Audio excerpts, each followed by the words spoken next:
play so many guys minutes after the last game when some of the starters, played heavy minutes? What's the value in that in a game like this? I think it's really important because those guys deserve it. I think I made a big mistake the other night not playing the bench more. I thought down the stretch we weren't able to get stops against Marquette because I just kept guys out there too long. So no matter what, I was going to make a conscious effort of making sure we got to the bench. And then starting Rodney for Deshaun. Yeah, Rodney. It was.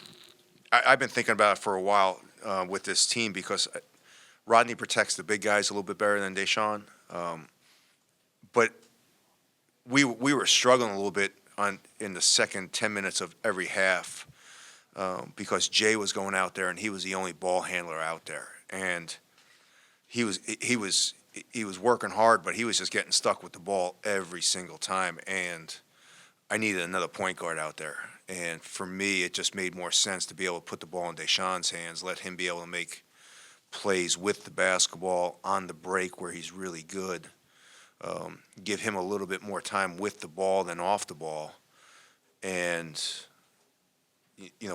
we've worked. That's how we practice. So it wasn't. I was never getting to that in the game because of starting him. So it was just a simple. Let's protect the big guys with Rodney, and let's protect the second unit and give Deshaun a better chance of being successful by putting the ball in his hands. Forcing 8 turnovers in their first, I think, 10 possessions. How much did that kind of set the tone? You know what? We didn't practice very good on Sunday. Everybody's feelings were really hurt.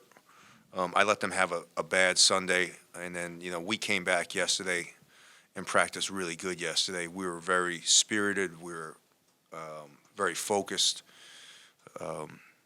and I thought that first group, that first possession, we went into Julian right away because we just didn't give him the ball enough. And again, a new team trying to get used to who to throw to, when to throw it to.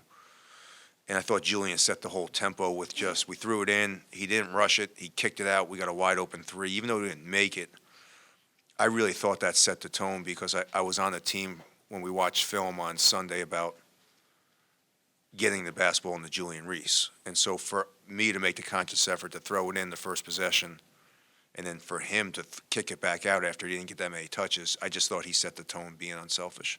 And then defensively, they make a prayer in the first possession, but it was as good a defensive possession as you could have to start the half. So I just thought we kind of got them on their heels right away. Hey, Coach, just wanted to ask what you saw from the new starting lineup, what you like. We really nothing that much drastic. I mean, we started off against Florida Atlantic, 15-0, and we started out today good. Again, I think the biggest thing is just I think we're able to space the floor out a little bit better. Rodney's obviously a very willing shooter, where Deshaun's much more of a willing passer. So now when you have, obviously Jacoby, who's shooting a very high percentage, Selton, who's a very good shooter, and now Rodney, you have 3 guys who are ready to pull the trigger, where Deshaun's a much more, I'm going to try to make the next pass guy. I thought it put a little bit more pressure on their defense. And then you guys are playing, I think it's 5 or 6 sub-300 Ken Pom teams, the soft non-conference. What do you take away from games like those or against opponents? I don't know. Manhattan beat Fordham. So sometimes Ken Pom's full of shit. Kevin, first off, how's Jordan doing? Jordan's fine. He bruised his. He had a slight bruise yesterday in practice. He could have played. I watched him in warm-ups and was just kind of like, we got Villanova, Bucknell, Alcorn, and then Big Ten play coming up. So it was more a little bit more. That was when I say game time decision, I didn't make the decision until about the last minute. But he's okay. And then with Jay and with Malachi, 2 guys at different ends of the experience spectrum, just what do you feel like they can get out of a game like this, and how much do you think they are a factor for you moving forward? Yeah, I mean, I think, our schedule is the same as everyone's schedule. You play these games and you play Marquette's because you got to get tested and see what you have to work on, and then you play these games because you have a really, really good young player like Malachi Palmer that needs game experience.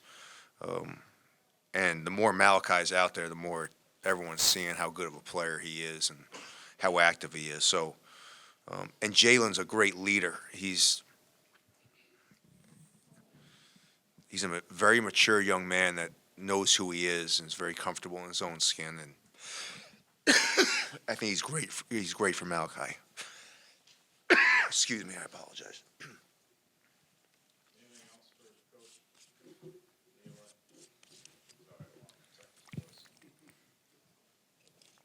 Kevin, a few instances where we saw Selton get really aggressive, sort of just trying to create his own shot. I know slightly slow start to the season, just coming off the injury, but what have you seen from him as he's gotten maybe a little more comfortable? Yeah, Selton's still trying to figure everything out. I think he'll get more and more comfortable. I think he'll get better and better as the year goes on. I think he's, came off the bench last year, and now he's starting, and whole new team. More for him being off the ball is a little bit more of a learning process and a little bit more of